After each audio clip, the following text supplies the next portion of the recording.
Welcome to Lesson 12 of our course on Philippine indigenous communities. In the previous lesson, we explored the effectiveness, sustainability, and cultural significance of traditional knowledge. This time, we will try to look into the strategies for preserving and promoting traditional knowledge.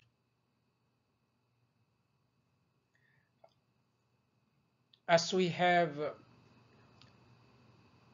mentioned in passing in the previous two lessons, traditional knowledge is a rich, evolving system rooted in the daily lives, worldviews, and survival strategies of indigenous communities. Yet, modernization, urbanization, and globalization pose threats of erosion, misappropriation, and displacement of these valuable systems. So by the end of this lesson, students should be able to, one, articulate strategies for preserving and promoting traditional knowledge. Second, consider approaches such as documentation, intergenerational learning, and community empowerment. Now, let's take a look at the threats to traditional knowledge. One is, let us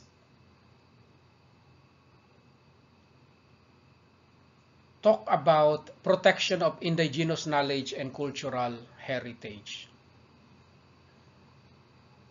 So, one threat that we have to traditional knowledge is the loss of language and oral traditions due to formal schooling and digital lifestyles.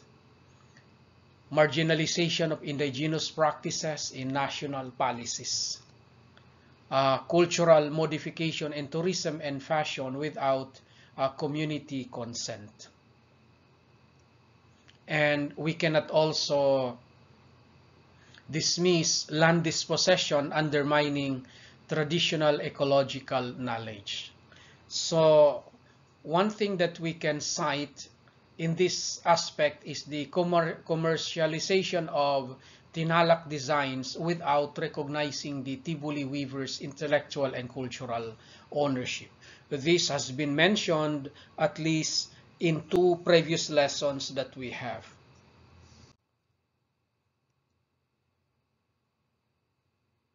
So for strategies for preserving traditional knowledge, one is documentation and archiving. So what it involves?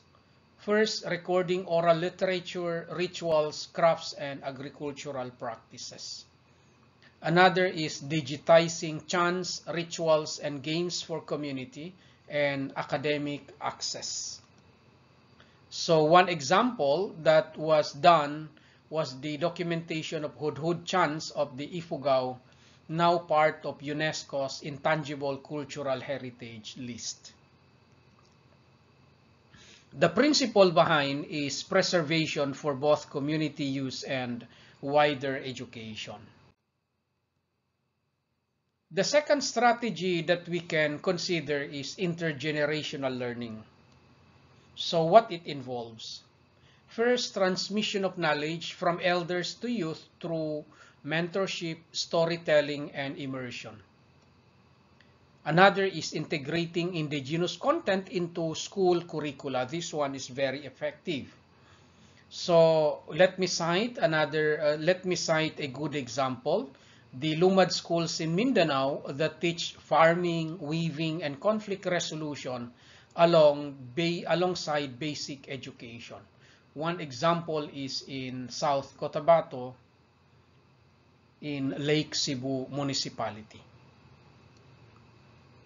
So the principle behind is knowledge lives when it is lived and shared. That's common sense. Another strategy that we can consider for preserving traditional knowledge is community empowerment and leadership. What it involves? One, supporting indigenous self-governance and cultural programs. Ensuring free, prior, and informed consent for all development projects affecting IPs. So let us cite again the example of Tiduray and Lambangian communities organizing cultural schools and land reclamation programs in Maguindanao. So the principle behind this is that empowered communities are the best stewards of their traditions. Empower them, and then it will become one of their roles is to preserve traditional knowledge. Another equally important strategy for preserving traditional knowledge is collaborative research and ethical partnerships. So what it involves? One, participatory documentation involving community consent and benefit. Another is academic and NGO collaborations that respect indigenous protocols. So one example is that researchers co-publishing with Bilaan elders on herbal knowledge for health systems inclusion. So the principle behind is co-ownership, not extraction of knowledge. Yet another important strategy for preserving traditional knowledge is promotion through creative and public platforms. So what it involves? Showcasing indigenous arts, crafts, dances, and language in festivals, museums, and media. Another is supporting cultural entrepreneurship that benefits local artisans.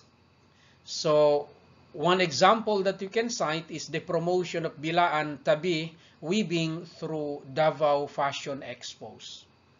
So the principle behind is that cultural pride and visibility strengthen identity. So in conclusion, let us reiterate that traditional knowledge cannot survive through nostalgia alone. It requires intentional, inclusive, and community-centered strategies. So, for example, documentation preserves unity. Intergenerational learning ensures continuity. Empowerment and visibility foster pride and resilience. And ethical collaboration protects authenticity and dignity.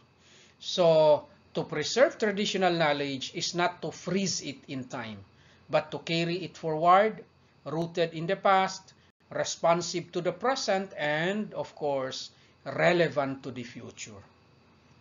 So for further exploration of this topic, here are some related references that you can consult. Next meeting, we will move forward and try to touch on the issues on indigenous knowledge systems and practices. Thank you and see you then.